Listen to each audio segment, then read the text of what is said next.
Ayan, pipick upin na yung bios natin ni na Madam from Calamba and then San Pablo. Para mga bata pa sila. Sabi ni Mrs. naman matanda. So ayan, biyahe. Yung ating Velos, pinick up na kanina. Wala na. Thank you Lord. So ayan, meron pa tayong isang customer. Ay malalaman mamaya. Meron pa naman unit na pwedeng ipasa natin. Paano yun, ma'am? Pipick upin ba namin sa ano po, ihatid na lang po namin? Malapit lang po buhat naman sa Pablo. Oo. Bago po mag-estimate. So ayan.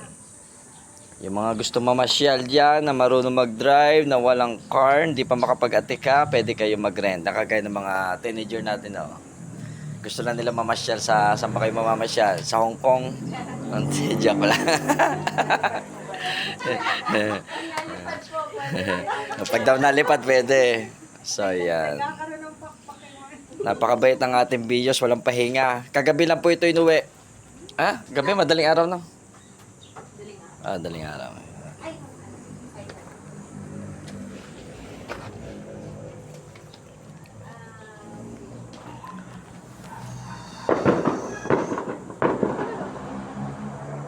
Tsaka uso ngayon uso ngayon yung nanliligaw ng nire-renta ng car, no? Oo, ma'am. Samantala, hindi ko naabutan yun. Dati school ako, nag-aatika talaga ako ng kahit pangit na sasakyan, pasabog. Basta may sasakyan ako. Ngayon, uso ngayon, nag-renta ng car, tapos manliligaw. Oh, ito nga ito, big body ko, high school pa ako nito, tambak na din yun. Marami na ako naging chicks dito sa big body. So, yan si na Madam. Ilan taon ka na, Madam? Ano po, 19. 1998. Ay, ang gagaling nila, no? Magagaling ngayon ang mga kabataan. Mga madiskarte sa buhay ngayon. Yan ma, meron tayong pag wala kayo sakay, meron tayong for sale ha. Opo. Akin sa magulang ko pa pala. May sasakyan si na Madam daw, hindi pinapayagan. Hanggang Calamba. Dapat hanggang barangay lang daw. Kaya ang ginawa ni na Madam, markila na lang para makalayo. May lisensya naman. Friend niya po. May lisensya naman. Friend ko po. So ayan, thank you Lord.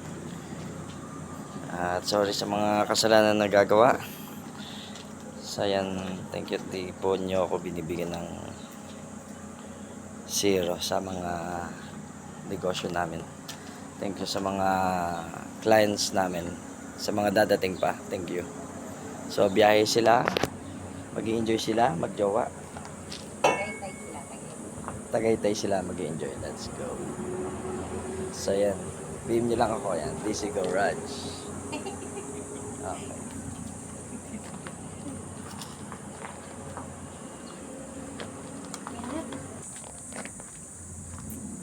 Thank you.